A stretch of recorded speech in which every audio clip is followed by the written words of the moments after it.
আর তত্ত্বাবধায়ক সরকারের এক অভিজ্ঞতা 2007 থেকে 8 পর্যন্ত হয়ে গেছে না আমাদের, তারপরে আবার কেউ চাইতে পারে। সম্প্রতি রাজধানীর ধানমন্ডির একটি বাড়িতে হাত কড়া পরানো হলো এমন এক ব্যক্তির হাতে যিনি এক সময় ছিলেন বাংলাদেশের সর্বোচ্চ আদালতের প্রধান বিচারপতি, কিন্তু আজ তিনি কেবল একজন অভিযুক্ত দেশদ্রোহী। শেখ হাসিনা স্বৈরতন্ত্রের এক নিষ্ঠুর দালাল, যিনি ন্যায় বিচারের পবিত্র আসনে বসে অন্যায়ের সেবা করেছেন, যার একটি কলঙ্কিত রায় বাংলাদেশের গণতন্ত্রকে 15 বছর ধরে কবরে পুঁতে রেখেছিল। কিন্তু আজ সেই আইনের ঘাতক নিজেই বিচারের মুখোমুখি। আজ বাংলাদেশের নতুন জয়, আজ গণতন্ত্রের পুনর্জাগরণ। কল্পনা করুন, একজন প্রধান বিচারপতি যিনি ন্যায়ের দেবতা হওয়ার কথা ছিল, তিনি হয়ে উঠলেন এক নায়কের পোষা কুকুর, যেন এক বিষাক্ত সাপ যে নিজের বাসাতেই কামড় বসিয়েছে। আজ সেই সাপের বিষদাঁত ভেঙে দেওয়া হয়েছে। 2009 সাল থেকে শেখ হাসিনা এক ভয়াবহ স্বৈরতন্ত্র গড়ে তুলেছিলেন। তার লক্ষ্য ছিল একটাই, ক্ষমতায় চিরকাল টিকে থাকা। আর এই নোংরা খেলায় তার সবচেয়ে বড় হাতিয়ার হয়ে উঠেছিল বিচার বিভাগ। খায়রুল হক ছিলেন সেই অন্ধকার শক্তির প্রধান সেনাপতি।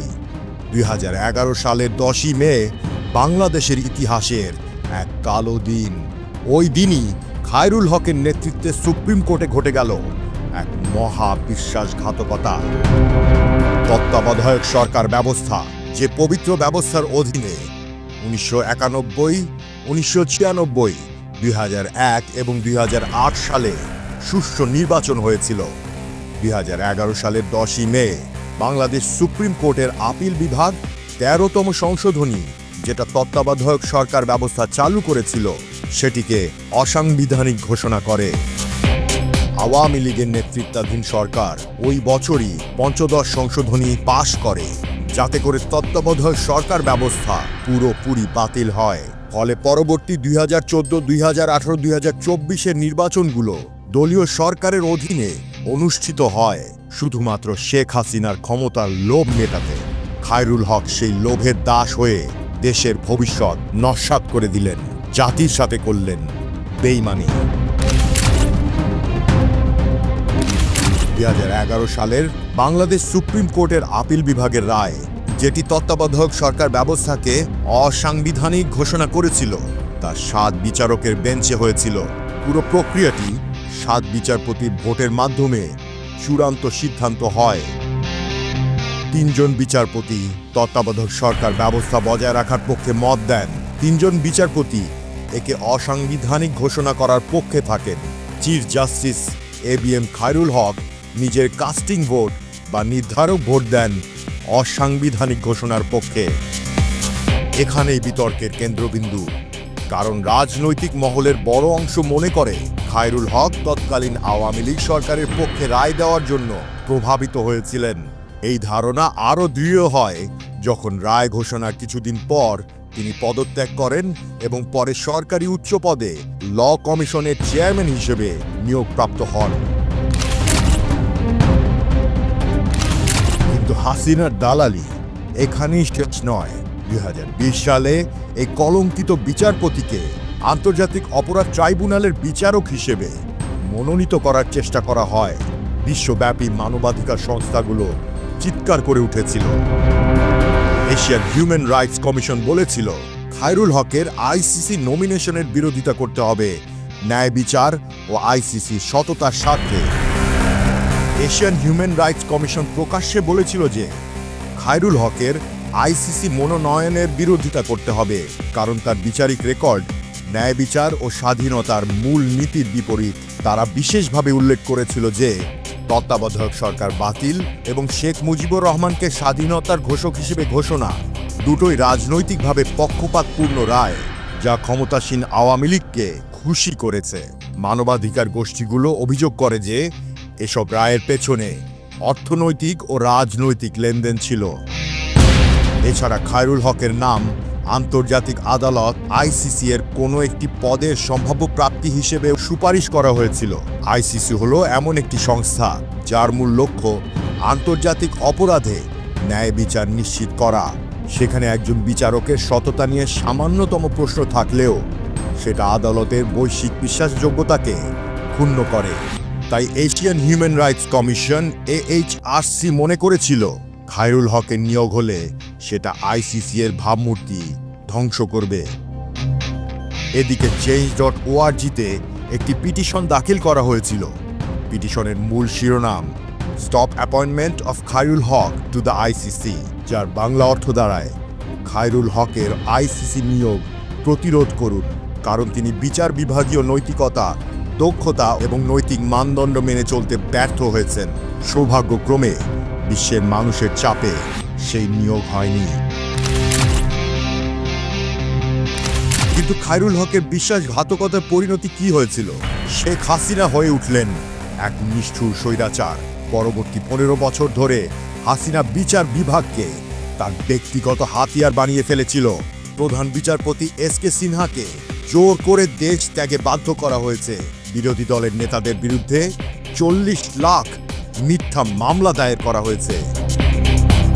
মানবাধিকার সংস্থা হিউম্যান রাইটস ওয়াচের রিপোর্ট বলছে 750 জনেরও বেশি মানুষকে গুম করা হয়েছে। 600 জনকে বিনা বিচারে হত্যা করা হয়েছে র্যাপিড অ্যাকশন ব্যাটালিয়ন দিয়ে। সাংবাদিকদের ওপর নির্যাতন, বিরোধী দলের নেতাদের জেলে পচানো, নির্বাচনে কারচুপি, সবকিছুর পিছনে ছিল বিচার বিভাগের সহায়তা। আর এসবের মূল কারিগর ছিলেন খায়রুল হক। 2014, 2018, 2024 তিনটা ভুয়া নির্বাচন, ভোটারদের ভোটাধিকার কেড়ে নেওয়া, বিএনপির মতো বিরোধী দলকে নির্বাচন বয়কট করতে বাধ্য করা, সবকিছুর শুরু খায়রুল হকের সেই কলঙ্কিত রায় থেকে। কিন্তু দেখুন অদৃষ্টের নির্মম পরিহাস। 2024 সালের 5ই অগস্ট বাংলাদেশের ইতিহাসে এক মহান দিন। ছাত্র জনতার অভ্যুত্থানে শেখ হাসিনার পতন হলো, স্বৈরাচারের অবসান হলো। 24 জুলাই 2025 আবারও ছাত্র জনতার বিজয়ের ফসল খায়রুল হকের গ্রেফতার। দেশদ্রোহিতা, জালিয়াতি এবং বিচারিক দুর্নীতির অভিযোগে তার বিচার। বিএনপি মহাসচিব মির্জা ফখরুল ইসলাম আলমগীর বলেছেন, আমরা আল্লাহর কাছে কৃতজ্ঞ যে বাংলাদেশের একজন প্রধান শত্রু যে উচ্চ পদে থেকে দেশের মারাত্মক ক্ষতি করেছে, অবশেষে তাকে আটক করা হয়েছে। আর সবচেয়ে বড় বিজয়, 2024 সালের ডিসেম্বরে হাইকোর্ট তত্ত্বাবধায়ক সরকার ব্যবস্থা পুনর্বহাল করেছে। বলেছে এটা সমগ্র জাতির ইচ্ছা। খায়রুল হকের 13 বছরের অপরাধ আজ সম্পূর্ণভাবে উল্টে গেছে। যে ব্যবস্থাকে তিনি কবর দিয়েছিলেন সেটাই আজ পুনর্জীবিত। আজ বাংলাদেশ নতুন পথে এগিয়ে চলেছে। নোবেল বিজয়ী ডক্টর মোহাম্মদ ইউনূসের নেতৃত্বে অন্তর্বর্তীকালীন সরকার গড়ে তুলছে একটি গণতান্ত্রিক, ফ্যাসিবাদ মুক্ত, সমৃদ্ধ বাংলাদেশ।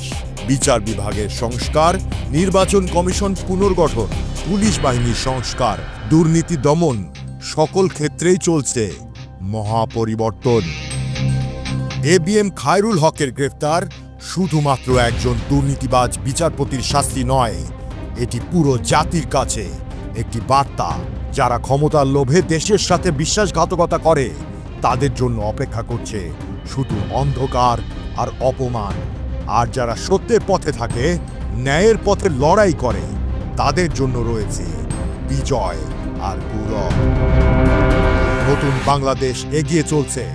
স্বৈরতন্ত্রের অবসান হয়েছে, গণতন্ত্রের জয় হয়েছে, আর খায়রুল হকের মতো দালালদের স্থান হয়েছে কারাগারে।